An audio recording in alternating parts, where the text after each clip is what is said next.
we're back on Starfleet Boy, where we have a casual and informal discussion about Star Trek. Yay! Welcome back. Hello. And today we're talking about Star Trek, the original series. We're focused on the Doomsday Machine. Yay! I've been waiting for this episode. It's one of the best episodes ever, and that's it. I already said my thing about it. Let's discuss. And that was our show, folks. Thanks for coming by. Thanks for joining. Bye. How are you guys doing? We already have some folks in the audience. By the way, not playing with a full Decker. Nice. That's great. Says my cable internet is out. Never tried this on the phone before. Our lovely Ian is having the same issue. And so I'm on my tablet at the moment. So yeah, hopefully I'll be switching over to the laptop anytime soon. Cake is Eternal says, I just finished B5 season 4 episode 17, The Face of the Enemy. Wow, amazing episode. So for those of you who don't know, you can go check out awesome Babylon 5 discussions on Text Track. It's the one time he's very pure on his channel, but he through popular demand he's veered from that and he's doing the Babylon 5 discussions. Oh, that's on HBO Max, awesome. Right? Yeah. Yes. Oh, I've acquired access, let's say. Let's put it that way.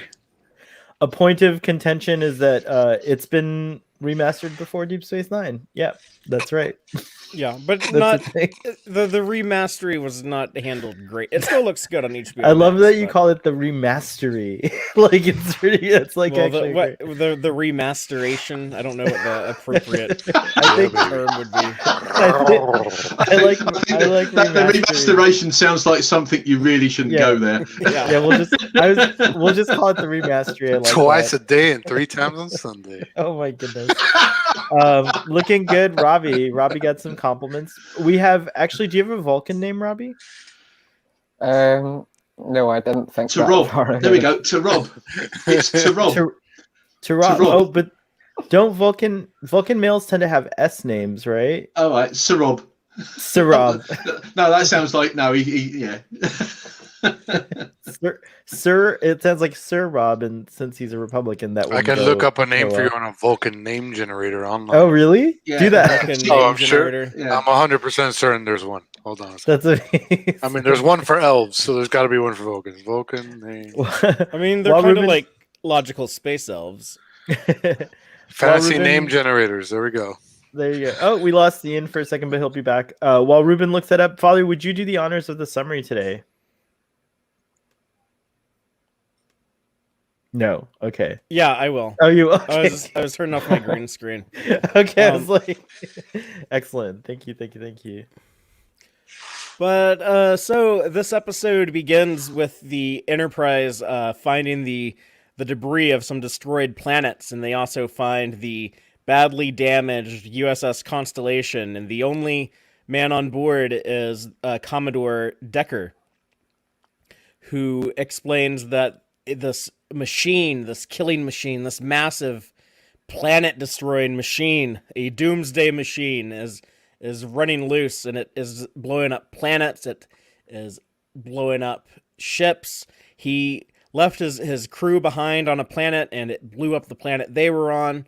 And he has suffered some major traumatic psychological issues, and he's not quite all there. But he is determined to get revenge against the Doomsday Machine, and he takes over command of the Enterprise and tries to engage it in battle, but they're having a hard time inflicting any damage on this. It's some ancient alien technology that's highly advanced. A neutronium hull, too. Yeah, they can't penetrate the hull.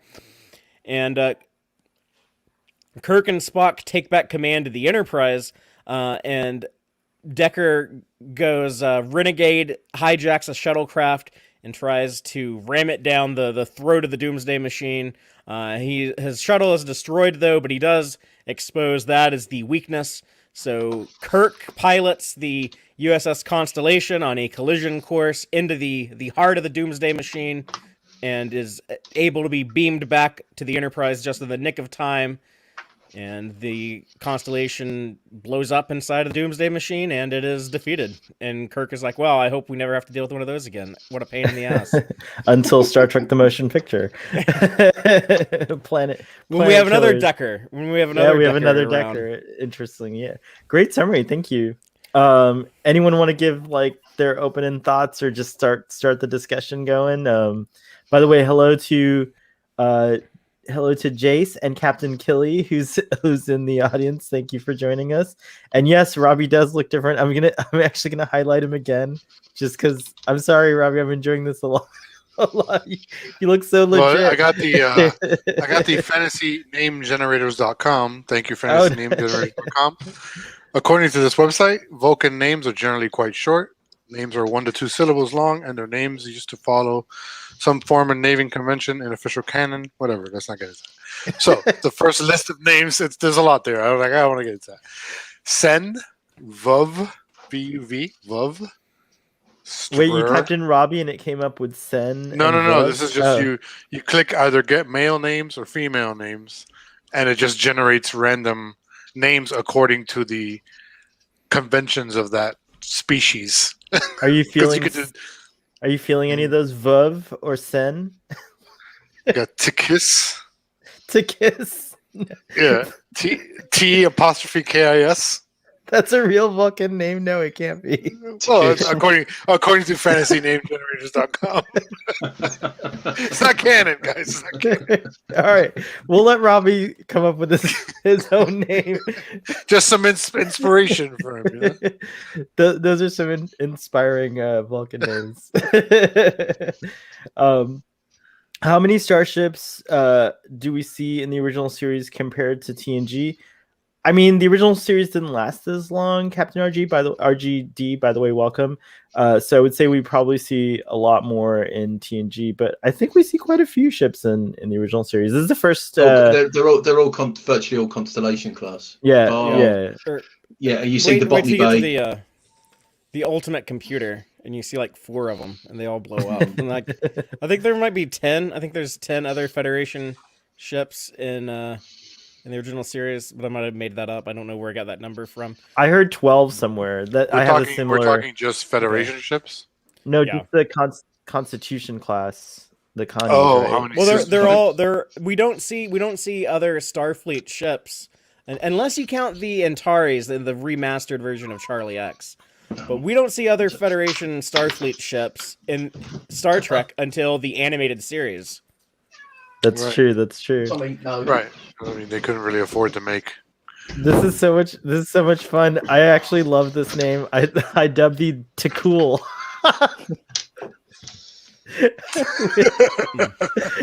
I'm going to go with not playing with a full Decker's name. Did you know you'd cause this much commotion to Cool by coming on? To Cool. I think it's official. It's officially official. Starfleet Boy, what happened to your glasses? I waited I've needed glasses since I was like in 3rd grade, basically, or 2nd grade. I think I first got my glasses in 2nd grade, and my first experience with contact lenses and trying out contact lenses in high school was horrible. So I was like kind of turned off by it, but I just finally decided, since my next stage is bifocals or progressive lenses, that I would go and try out contact lenses, and I love them. So that's what happened. So this is the new Starfleet Boy. We have the new Takul here. These were 80s contact lenses that were made of like pure glass. Did Robbie shave his eyebrows? Actually, do you mind telling everyone your secret, how you did it, Robbie? I just lathered makeup over my eyebrows. It took a while because my eyebrows are quite thick. And then used my mum's eyeliner to get the rest of the eyebrow. It's so good. It's as good as the TOS makeup artist did. So congratulations. And the lighting. There's a lot to be said for using your mum's makeup. Yeah, it's true.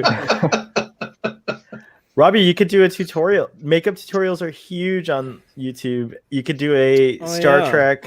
You could do a Star Trek like Vulcan eyebrow tutorial on, if you're into that, on your page. It might be fun. that would get views, I'm sure.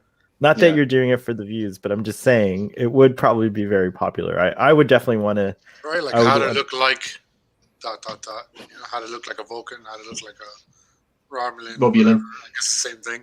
But how to look like Klingon. Well, just think you could do two videos for the you could do two videos for the same makeup. It's true. Insert species from whatever pop culture thing you want. So we get in this episode I found this episode really interesting watching it again after so many years, because there were a lot of things that I think I didn't really catch. Like as a younger person, I was super into like the the action. Like it's just incredible, kind of like tense, like crazy action with the planet killer and everything. And I actually remember the original special effects very clearly, because they were, even for what they were really compelling. Like there was like there was something interesting about them, and they were just like, it felt like this behemoth or Leviathan thing. So I like that this is like a behemoth Leviathan story, basically, is what it is. And then that leads to how it's very similar to Moby Dick. And Commodore Decker is, look, I have a presentation, is Captain Ahab, basically. So those were the things that I really like tuned into. What do you guys think?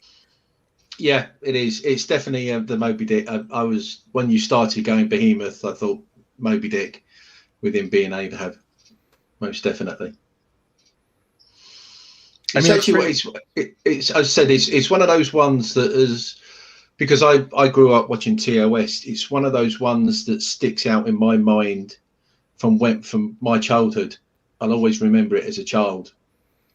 A lot of the other ones I've got there, the older I've got, but as a child, this is one of the few that really did stick out for me.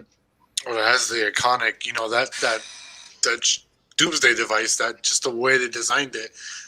Yeah. That ring, it's iconic. You could put that like on a computer, and it's a computer company. You know what I mean? I think it's so memorable.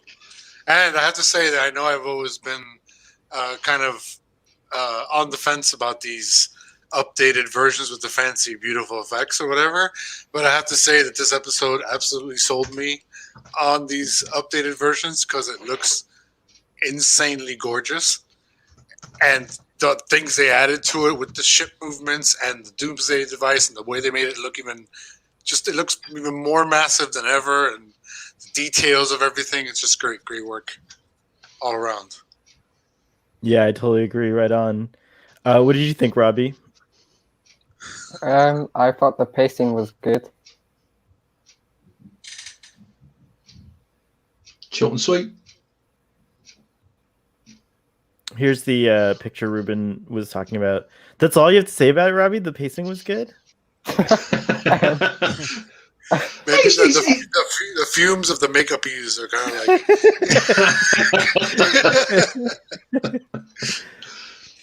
It's to the point. He's being succinct. He's Vulcan. He's just giving it back. That's true. Actually, you're in character. I agree. I forgot that's Cool. That's right. I forgot. Cool is a person of few words. Oh my gosh, my eyes just got blurred. Like I laughed and then my vision got blurry. It's so weird getting used to contact. At the end of Cool's I don't think they're supposed to work like that. No, I know. You've got to, if it goes blurred, blink a couple of times and it resits. Oh yeah, look at that. Oh, thanks. It's like blink. I'm like Giorgio doing that thing where she like disarms she can disarm holograms like that. What were you gonna say, Ruben or Father? I like Kirk's green tunic. I like the green tunic look. Awesome. One bit, a little bit of fact. Have you noticed on the green tunic they actually forgot the little black collar around the green tunic? Oh. I like the sideways insignia too. Yeah, but on this one, on the other ones, if you see it, he does have it has a very thin black part of gold, but this one, all you see is the gold. Oh, very interesting. Not playing with a full decker. It says great episode, top tier track, 100% agree. The new effects are great too. Jace is saying, I love anything with Doomsday in the title. Oh, good. So you must like the Doctor Who episode Doomsday as well. So it's very cool. I think Robbie makes a good Vulcan. I do too, or Romulan, but very excellent Vulcan. Greetings from Idaho. Yay! Hi, how are you, Allison? Good to see you. Another teammate from the Question of Trek. Great to see you. Great to see you. Who's the actor? What's his name again? I looked it up earlier. The actor who plays Matt Decker. William Wendell. Yeah. He's superb. The scenes on the bridge with where he and Spock are going back and forth are really good, and I really love that Spock initially gives up the command. Like I like that whole. This is one of the things about Star Trek. You know, I'm not a military person, but I love the adherence that Star Trek sometimes has to like a sort of chain of command and following procedures and things like that. And that there's a lot of great scenes in this, but that one in particular with Dr. McCoy, like being like, do something, damn it. Like, you know, like, and then he's like, you could actually say that he's unfit. And he's like, I'll say it. Like, he's just basically like, you're unfit. And then he's like, but you have to prove it. So there was a little tiny bit of humor within this very serious situation, but it was done so well and so appropriately. And I loved that scene. I just loved that the acting, like, Decker with his nervousness, like he was just like unkempt and like sweating a little, and he kept like putting the tapes in his mouth and things like that. There was all these like great subtle things.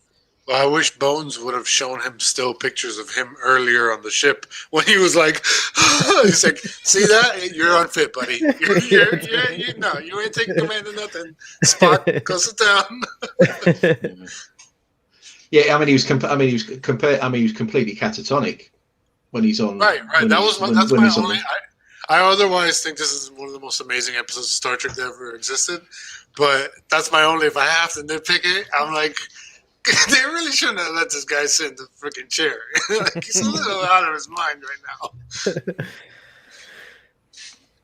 Well, he actually, if just a little bit as well, he actually is the father of Matt Decker that we see in the motion picture. I wish they did a little more. Were there cut scenes or anything like that in the motion picture that kind of like went into that more? Because I really do wish that would have been something. Because it would be the creation of Will Decker was for the TV show that they didn't make. Phase 2, yeah. But he was going to be the first officer on that, and it probably would have come up at some point about like maybe they would have done an episode because they teased the idea that there might be more of these things out there. Maybe they do an episode of like another Doomsday Machine, and he's like, I need to like stop this. Like my dad tried to stop that other one, and you get like a little bit of like you could like almost kind of repeat like the Moby Dick stuff. Well, I definitely felt like the film kind of had like a little bit of that in a twist, you know, like not quite as dramatic as this, but yeah, Decker at the end kind of like he's the solution. He merges with V'ger, you know. It's well, like it actually works when he does it. When his dad tries to stop the Doomsday Machine, it didn't work.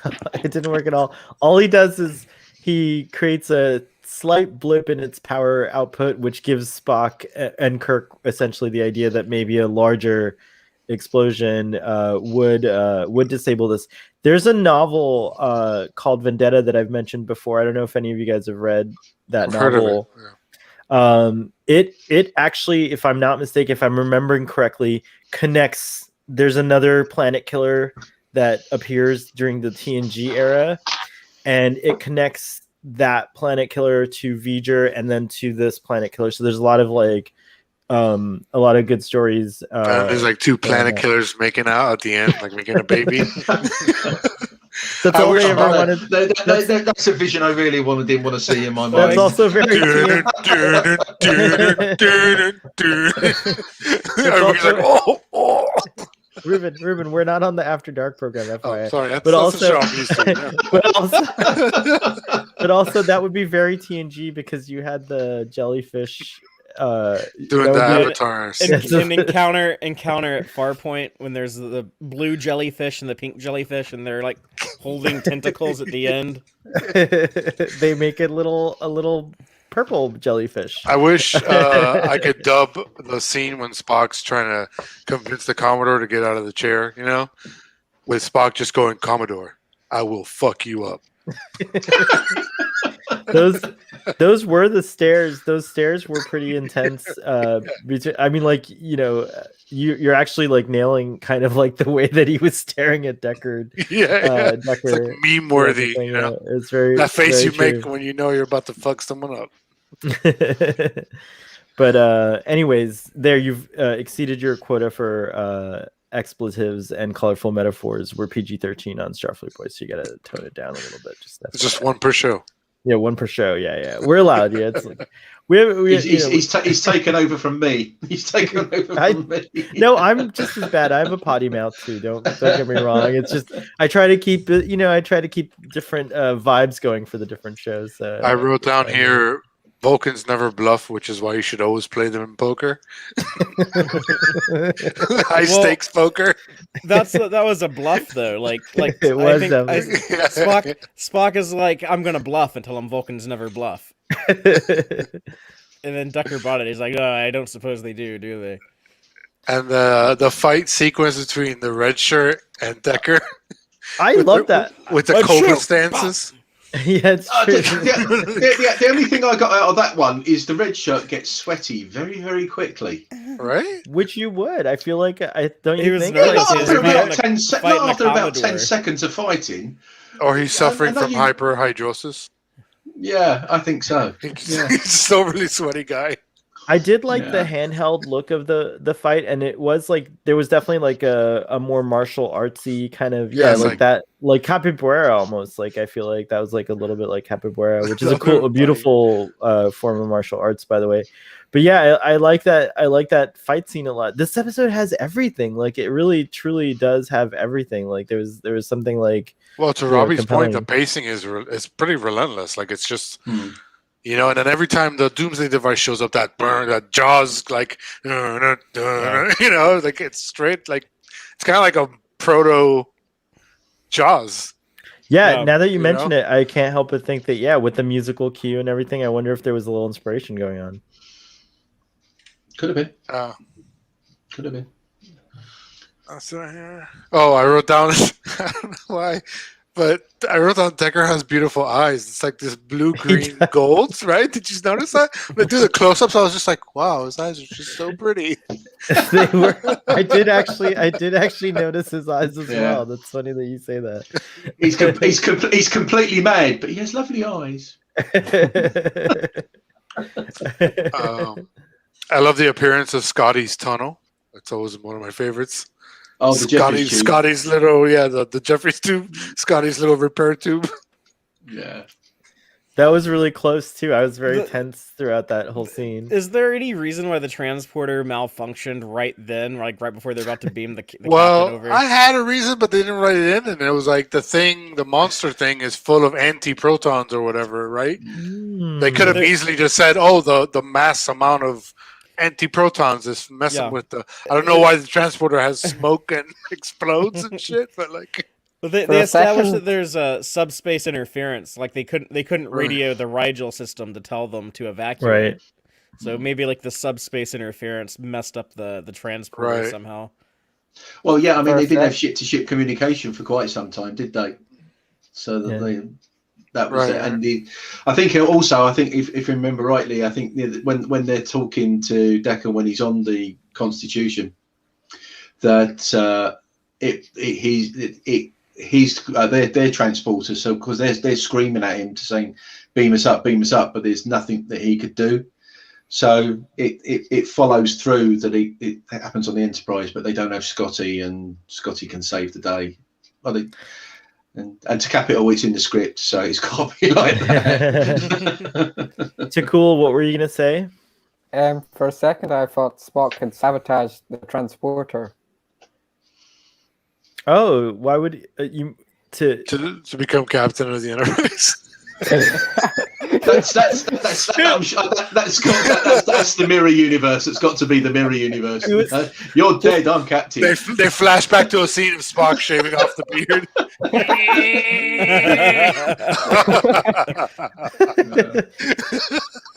Just because I thought Spock wouldn't want Kirk to beam aboard in the first place. Oh, the first time around. Sorry, I Yeah. thought you meant in the epic finale. I was like, No. no, I gotcha. He's usually not that devious, but I could see him doing something like that too if he had no other choice for sure. Actually, he is that devious usually. You're right. Vulcans never that's a good bluff. They don't.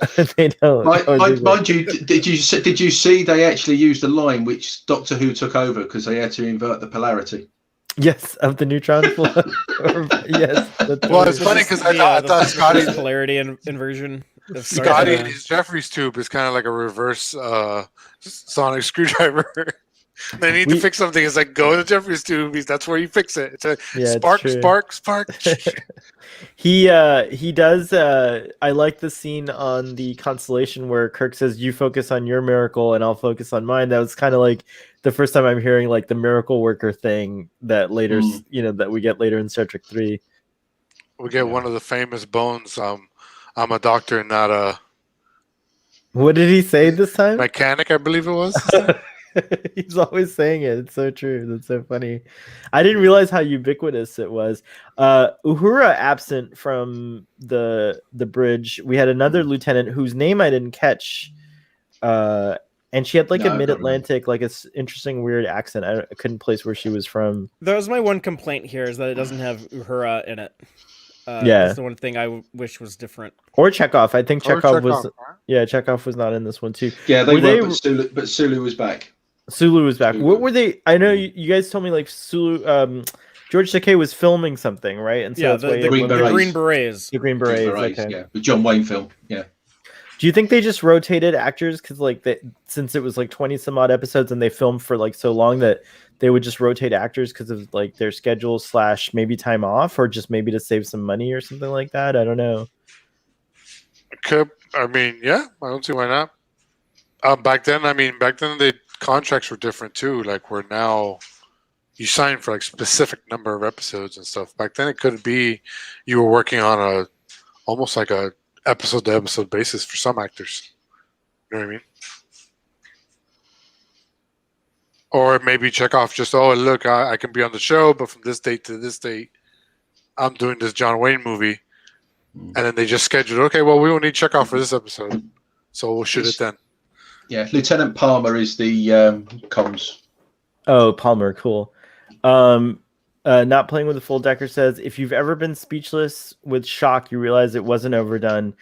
I mean, yeah, I think that like to me, I think what I found funny about it was like mostly the still images that people use in memes later. But yeah, in the moment, it's not like terrible or anything like that. I mean, that last scene is pretty trippy with the overlay of the Doomsday Machine when he's like going into it, and like that's the final thing he sees, and he's like covering his eyes. It was actually really good. I really liked it. I know, especially for the time, it's very theatrical acting, like most TV at the time.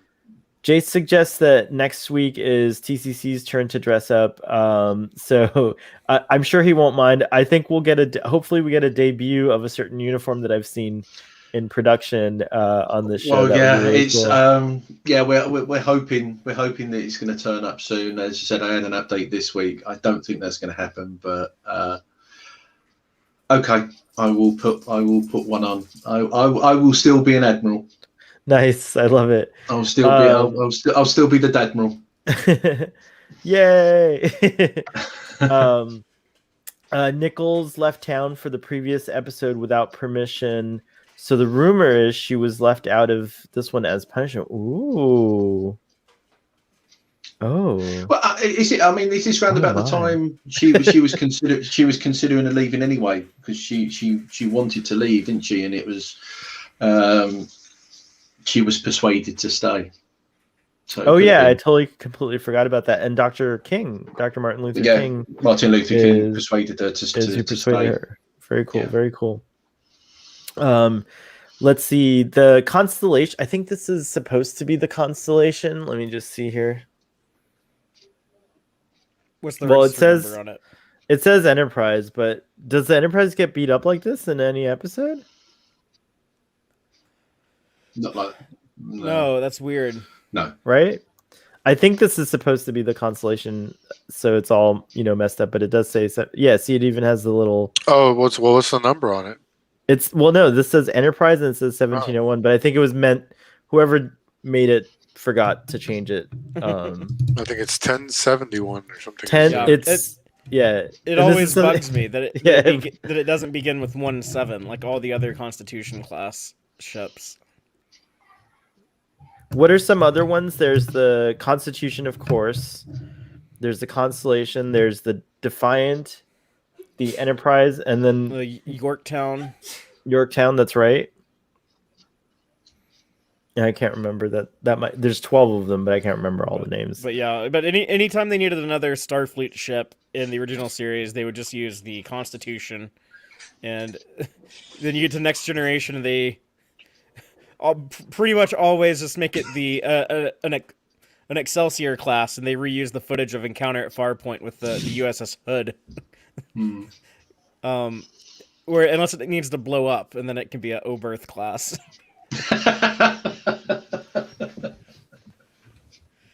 It's so funny that they always do that to the Birth class. I actually have this book. Oh yeah, I have exactly the same book. Which has the names of the other ships. I forgot they're all in here. So Yeah, see, you're not the only one. You're not the only one. Oh, your blue's a little Nice. different than my blue. That's interesting. Yeah, that could be the camera. Interesting. Well, I can't find it right now. This is really sad. the, This is really the- sad. I'm getting the- this. You tell when I'm getting old. He's Kirk in the Wrath of Khan. Yeah, it's true. I liked About the same age. About the near the end when Kirk and Spock had that little conversation, and they for some reason do a lap around the bridge. Yeah, that's cool. I like that. They're just like, let's walk for a brief moment while we say these few lines. Let's make it a walk and talk. Yeah, just so we can walk in front of the view screen and show that now we Yeah. can walk in front of the view screen. Yeah, so Yeah. but that's a good point to bring up because the original series, people talk about like the special effects as being not very good these days, but at the time, this was At the time, they were groundbreaking. very, very, very expensive, very, very innovative, cutting edge, state of the art technology. Like you would see stuff like this in movies, but never on a weekly TV show before. Right. Well, yeah, and like- the shots, the setups, the editing, the back and forth between handheld and tripod. It's really dynamic. Like it's very good. Yeah. You're right. Well, I found them. It's the Constellation, Constitution, Enterprise, Excalibur, Exeter, Farragut, Hood, Intrepid, Congo, Lexington, Potemkin, Republic, Valiant, and Yorktown. Oh, nice. Those are all great names for ships. Like what a fleet. Yeah, those are all Yeah. like a classic, old, Battleships, yeah, or yeah, like warships. old American or old British ship names. That's how the Yeah. United States Navy in like World War II era would name all of the aircraft carriers after old ships, like Enterprise or Yorktown. Yeah, and the That's first kind of what they were doing with the Constitution class ships. the first space shuttle, the experimental one that never actually went into space, was called Enterprise as well. So it was cool. Yeah. And then Discovery, if I'm not mistaken, is the second one, and that one did go into space. Of No, course. I think it wasn't the Columbia. Columbia. The second You're one? right. Sorry, it's totally the Columbia. You're right. And then That on was cool. Enterprise, they follow that with the NX starships. The first Yeah. one is Enterprise, the second one is Columbia. Columbia. Columbia. That's And then- right. The third one is probably Discovery. That's why on the show Star Trek Discovery, I want them to have in the ready room or somewhere have like portraits on the wall of like old like HMS Discovery from like the 1800s, and then have the like space shuttle Discovery, and then have NX Discovery, and then you have like the 1031 Discovery. That'd be so cool, but like they don't do that, and it bothers Yeah, me. that would be really cool. Maybe they'll do it for the next season. Yeah, it's probably. like it's been 1,000 years, but we finally did it. It's possible it's in a room that we haven't seen yet. Now there are paintings or something in the mess In the hall mess or something, hall. right? Yeah, but those are just like random season 1 ships. those are like the Battle of the Binary Starships. Do you think it's down to the captain? Because obviously Picard was very much of the history of the Enterprise. Yeah, he had his And gold stuff. models. Yeah, when the ones he broke. Yeah, little ships. yeah, he Oh. broke his ships. I loved all the scenes with Scotty in this episode. I've noticed that he gets more prominence in season 2. Like he's been taking command of the bridge, and he just has a lot more to do. And I really like it because I like James Doohan. I think he does a great job. By the way, last night we did try to figure out where his accent might have been from, and Father was suggesting that it might be from Aberdeen. So I mean, canonically, I think he's from Aberdeen. He's from Aberdeen, so that Scotty is from Scotty's from Aberdeen, and we learned that that's called a Doric accent.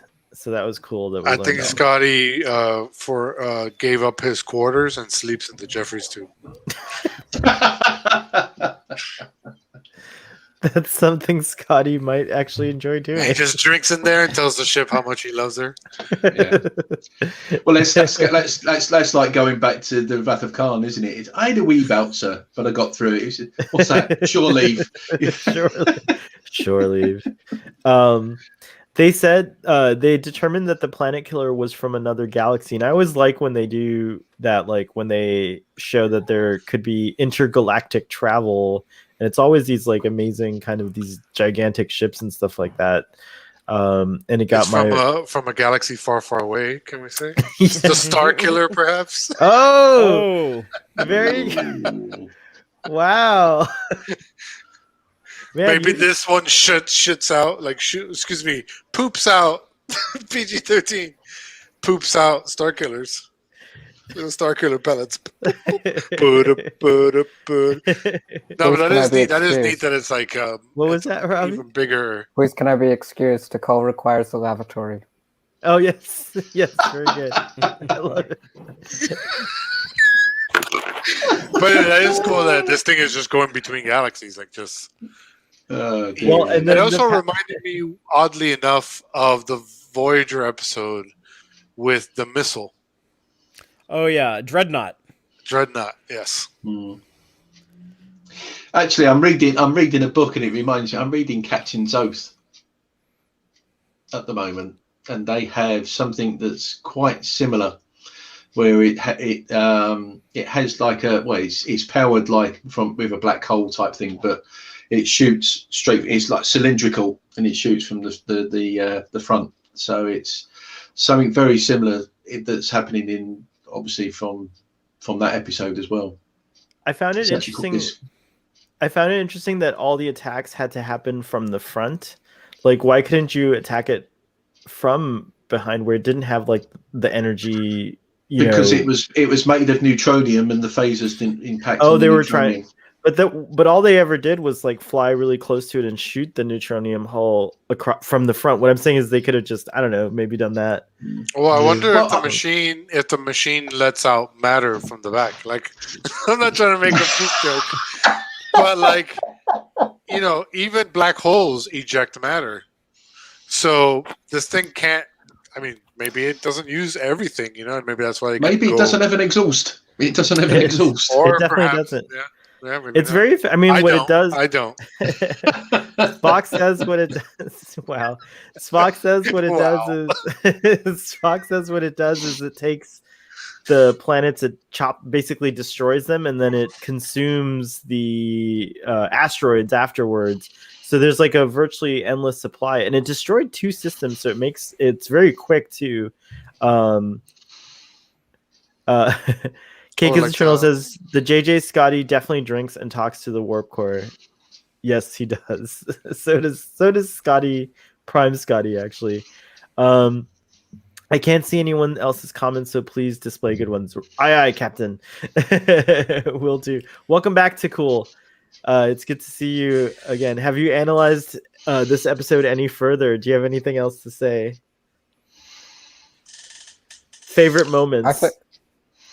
I think this episode could have easily been a bland, dull one, but the performances and the Doomsday Machine really brings a level of not fear, but drama and tension, which could have easily been quite story of the week. I could see it feeling repetitive with the TOS style, but it really works. It does. The Rigelians was who was after next, right? It was going to the Rigel star system. Yeah. And we get the Rigelians in TOS, but do we ever get them again in Enterprise or anything? I forget. Yeah, there's Rigelian. There's different versions of Rigelians, but there's different planets in the Rigel system. Yeah, the ones on But- TOS have like the fur hats or whatever. They look kind of like Vikings or whatever, right?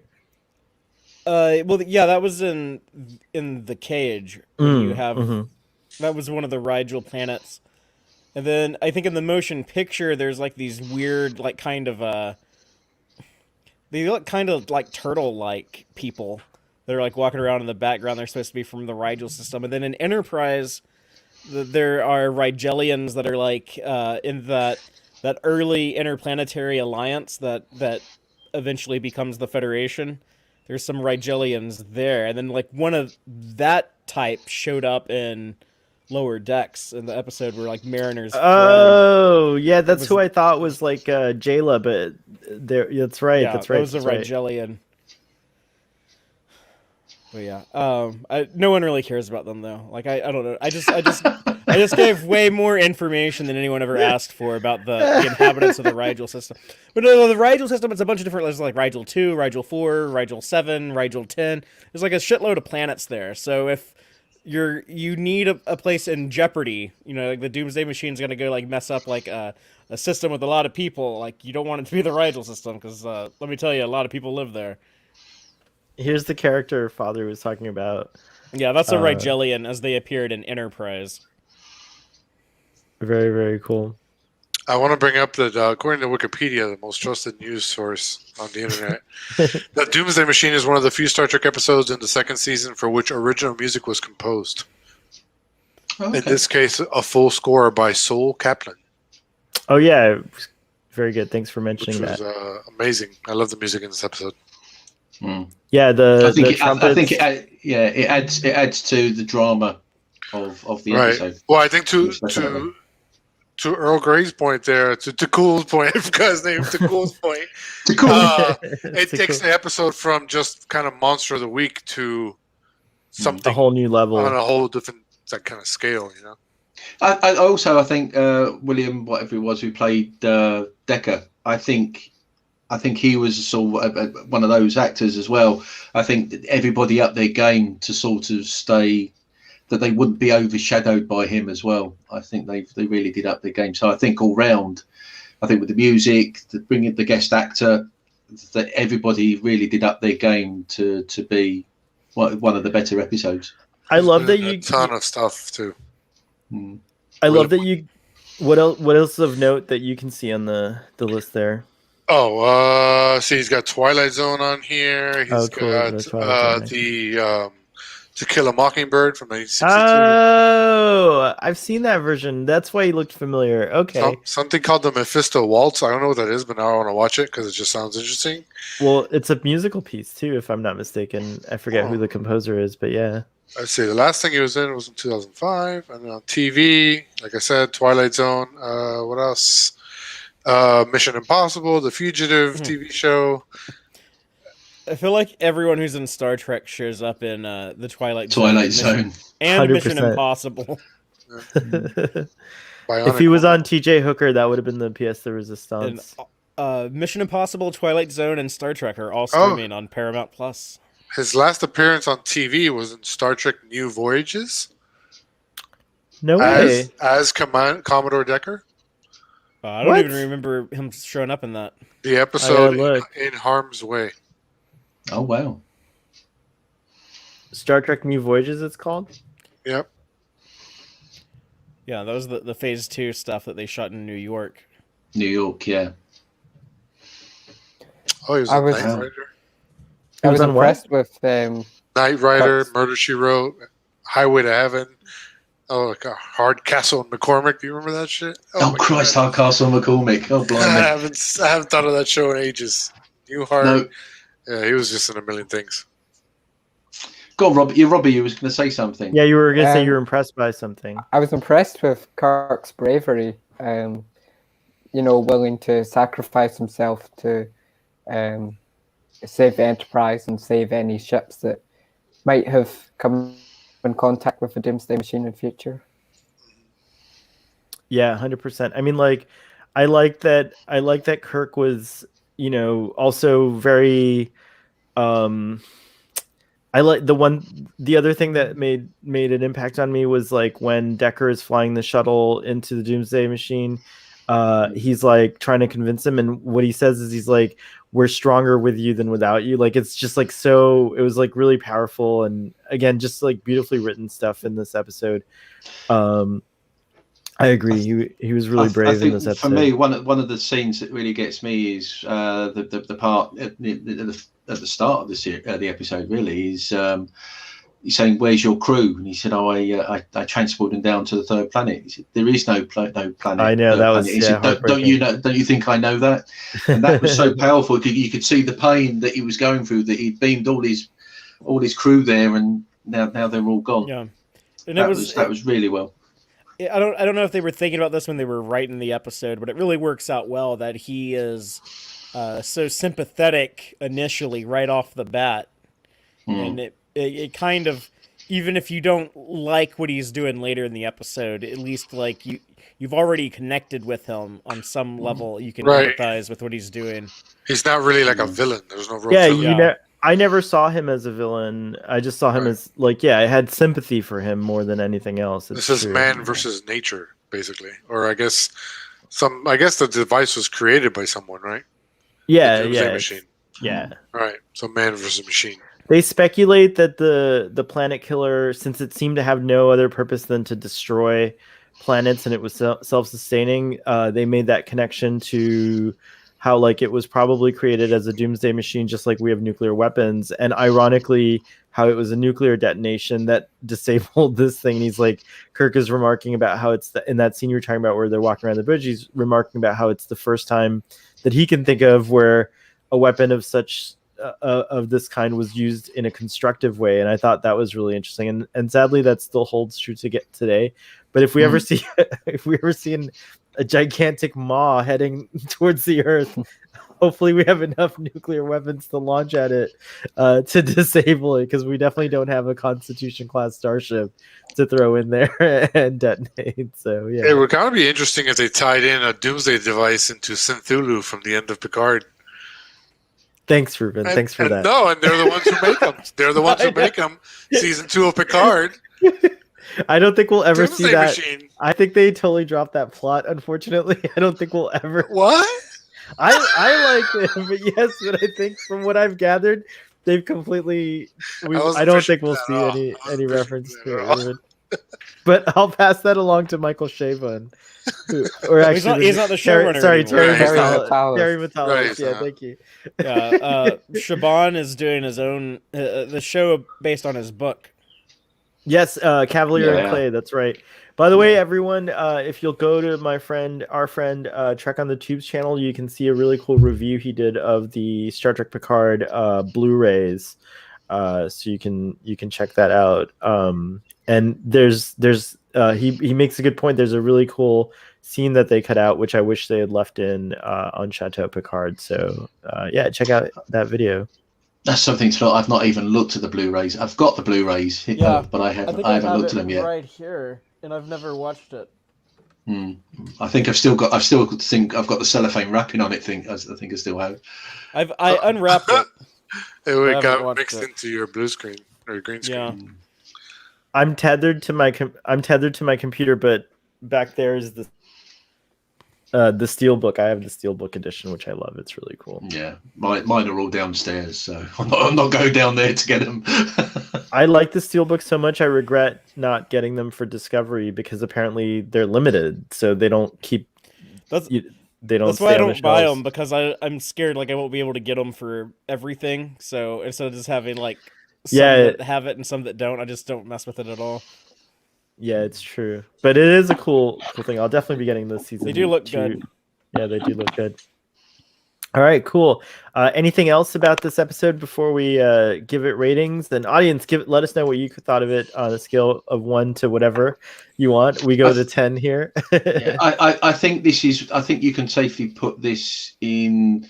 We've said a few times, is this one of those episodes that you put in for people to say what TOS is about?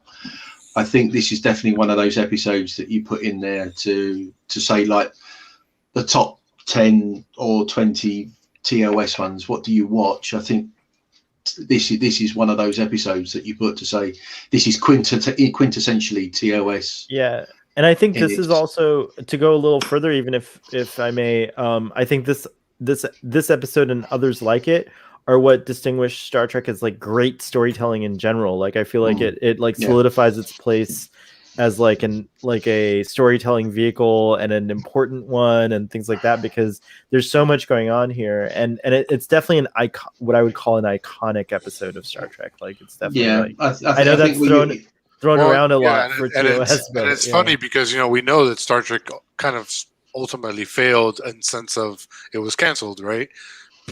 Only by season 3. I mean, back then shows lasted 4 or 5 seasons as opposed to sometimes 7 or 8 or 9. But it's funny because the fact that they were doing stories like this both created the audience it did create, which we know is massive, right? 60 years later. Right. But it was very hard to understand at the time because there was no TV like it. There was nothing like that. No. So it was like some people were like, what the fuck is this shit? And it took time to kind of people to get into it and be like, oh, wait, I get it. Like now I've seen this episode like 3 times. I understand what's going on here. And then once you understand the language, like everything else just kind of falls into place. Great point. And I think Deep Space Nine had a bit of that also, where audiences didn't really get what they were doing with that show at the time. Right. It was so much darker but now it's possibly the most popular of the shows. Well, my text message audience sent me. This is from Memory Alpha. I actually read this earlier, but they sent me like some points.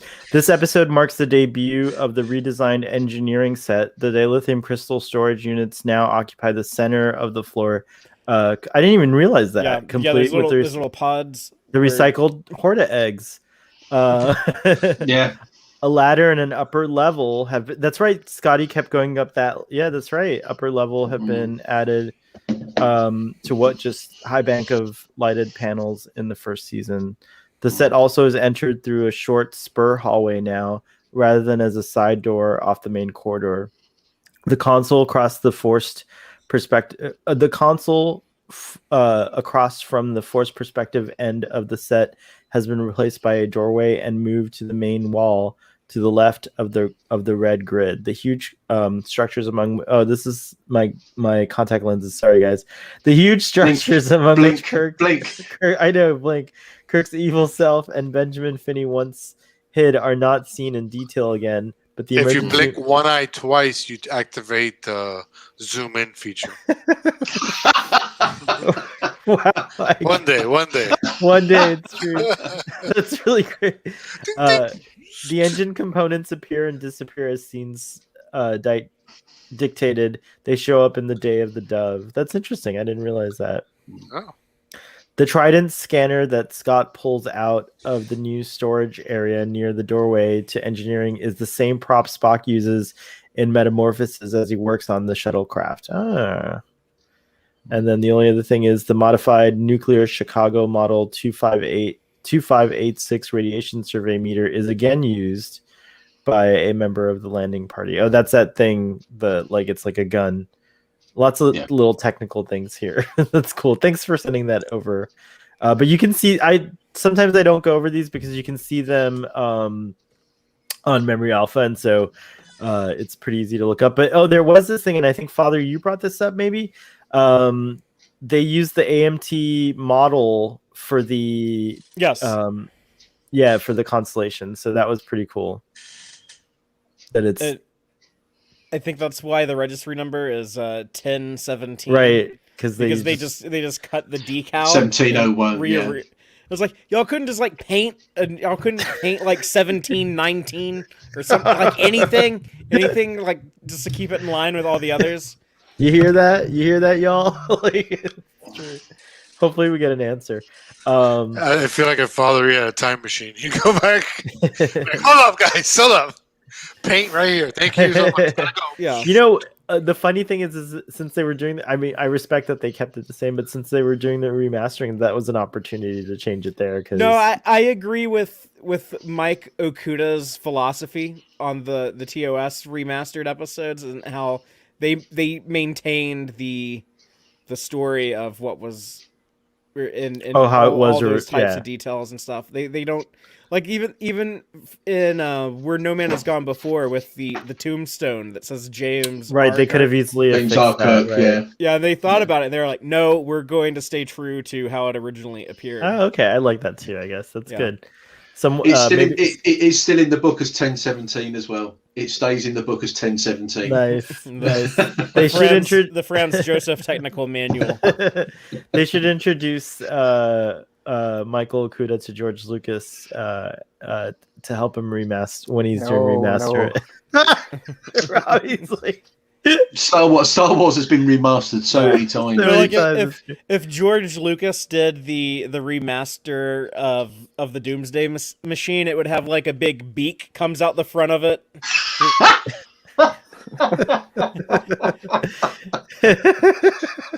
Wow! Oh dear me. Oh my! It would be a Death Star then instead. he would put a scene when Kirk and Spock are like walking around the bridge. They would have been walking around CGI Jabba the Hutt.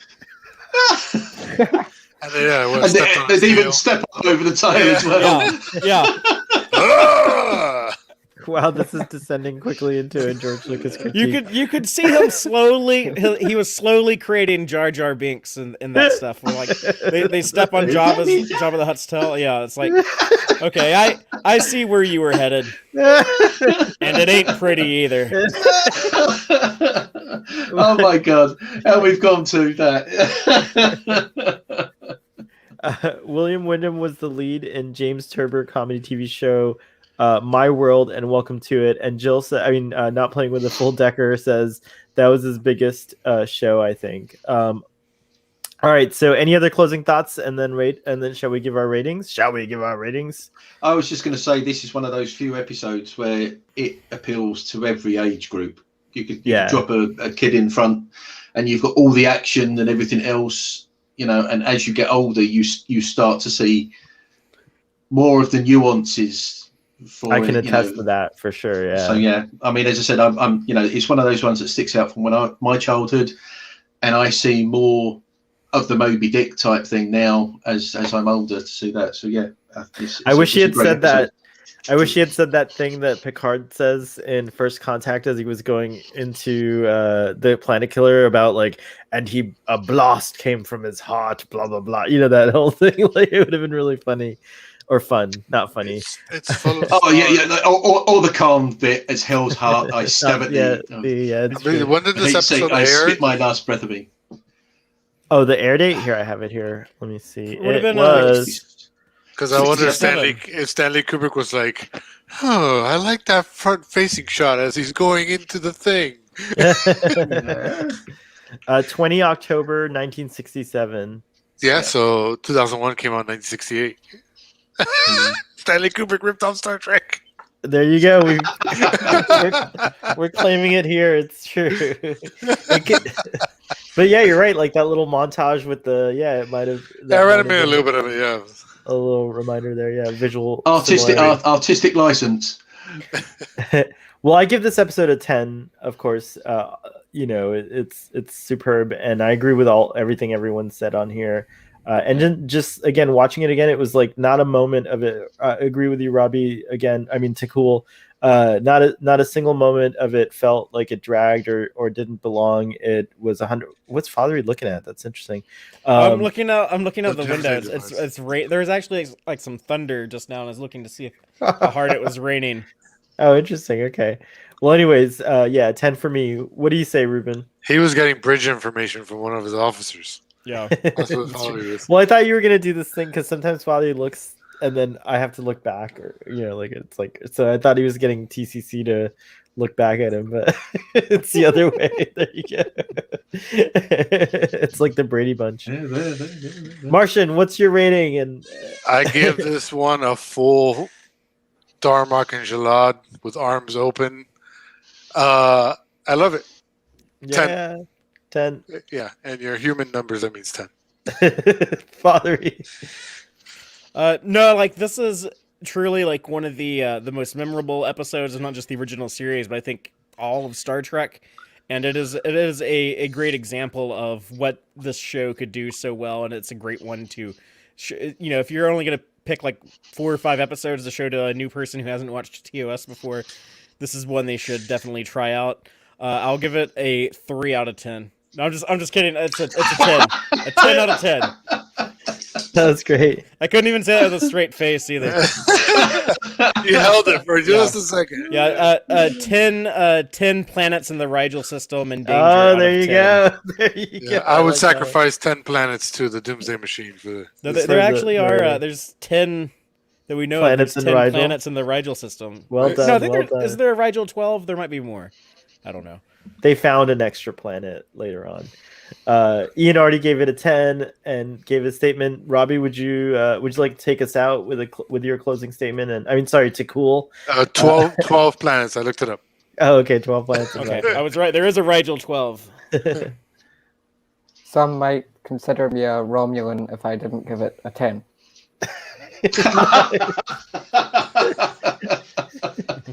And he said it so deadpan as well. I would call you Brilliantly a rule. Well, this was really awesome. Everyone, please go check out these wonderful, wonderful guests of mine. They're all wonderful creators. You can find Ruben on Pop Axiom, but also ruben-rights.com. He's just interviewed Jeff Russo, and he's waiting for some. Oh, wow. Don't get excited. He could not talk much about Star Trek. So yeah, it's still cool. He's a great composer. Full stop. Yeah. We just talked about his career. Great composer. Yeah. That'll be coming out hopefully next week if his people get back to me. Very cool. And then I think we're gonna get to debut that on StarfleetBoy.com, which I've let go dormant for a long time. So it'll revive StarfleetBoy.com. Please definitely go check out Text Trek and subscribe. Are you at your goal? I haven't looked at it today. I think last night you needed 2 more subscribers to get to 600. So if anyone in the audience watching or listening to this, if you would go to, and you're not subscribed already, if you don't mind, if you'd go to Text Trek and subscribe and get him past the 600 mark, that would be awesome. Also check out Trek Cat on YouTube, part of the Trek Sphere network. Oh, both of you guys are actually. That's right. Yeah, we're both. We're both. And you should be so proud to be in that network with Jessie Gender. It's so cool. Jessie's video was awesome that she released on Friday, and I'm so proud that to see that she's going to be a full-time YouTuber, which is cool. So that's great. Her video is fantastic. People should check out the video she released yesterday. The Nature of Work is very highly produced from a very skilled creator and has some very important, relevant things to say. Yeah, I do need 2 more subs will push me over 600. So if anyone watching is not subscribed to Text Trek, I started a Twitter campaign #LeaveFathery. So I'm just trying to get him under 600. Oh, please. All right, I'm muting you. If you subscribe, you can not only help me, but also foil Ruben. So exactly. That's foil true. My pod. What's going on? What's going on? What's coming up on your channel, Fathery? What's exciting that you can tell us about? Well, last night we did a Babylon 5 Season 2 stream because people wanted to hear us talk about Babylon 5, and that's the only time I make an exception and talk about something that's not Star Trek, because B5 is the best non-Star Trek space show. I take it over all the others, over Galactica, over The Expanse, everything. And in addition to that space station from the 1990s, Dave and I are continuing our discussions of Star Trek Deep Space Nine. Actually, when I'm done here, we're going to record some content that will be released Friday, the beginning of our Deep Space Nine Season 3 talks. And that's why I'm wearing my Defiant t-shirt. Oh, very nice. Oh, well, the mic's blocking it, but here, let me... There we go. There it is. There it is. Oh, I love the... I didn't realize it had teeth. That's so cool. Yeah. It says assimilate this on it. Assimilate this. I love that. And what's going on over on Track Out Cat, Ian?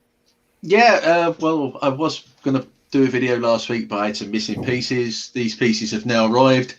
So hopefully, I'll be doing some building tomorrow and Monday to get a video out next week, and that will be the Enterprise C. Everybody thought it was going to be the D, but it's this person's design. So yeah, I hope to have that out next week. So there'll be some more Lego builds coming up pretty soon. Very, very cool. And he's got the Defiant, but I've got I am doing the 1701. I'm doing the original. Nice, I love it.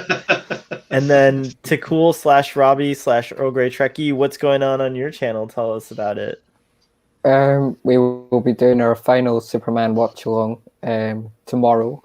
Superman Returns. Yep. Great Man film. of Steel fans can bog off.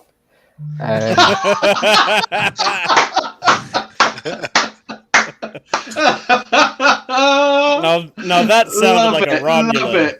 Now that did sound like a Oh, brilliant! Absolutely brilliant. And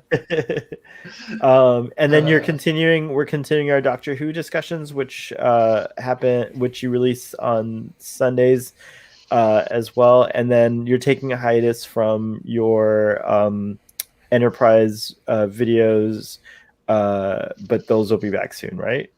Yeah. Excellent. Cool. Well, thank you so much for joining me today. This was very fun as always. I look forward to next week when we have, what is next week's episode? Cat's Paw. Cat's Paw. Isn't this like, we go from like one of the best to like what some people consider one of the worst, right? Well, it's a fun Halloween episode. Even if it's not very good, Very you cool. can Yeah. get in the headspace. Oh, by the way, Yeah, today's May Day, so this was a good May Day themed episode. I didn't even think about that, but yeah, it is May Day, so that's funny. Well, I haven't done any Well, it's not expletives, really. but Cat's Paw is shite. There you go. Oh, we've crossed the limit, but that's okay. I love you, so it's fine. May Day is two things. The actual May Day celebration has nothing to do with the May Day call for distress, which is. Does anyone know Ian, why May Day is the distress call? I know. I don't know. Don't know. We'll have to look that one one of up. those I think it's- international words that doesn't mean anything in any language, right? It's just Mayday is also a fantastic hip hop band from Miami. Oh, really? Yeah, Oh, I used wow. to- Okay. I used to maybe buy weed from them back in the day before Oh, they hit okay. it. Before they hit it big. And May Day also marks 10 days till my birthday. I'm so excited. So May 11th, the day of the Battle of the Binary Stars, is my birthday. So I'm very excited. Well, thank you very much. As always, it was nice to see you all sans glasses with my own eyes, as Darth Vader would say. Live long and prosper.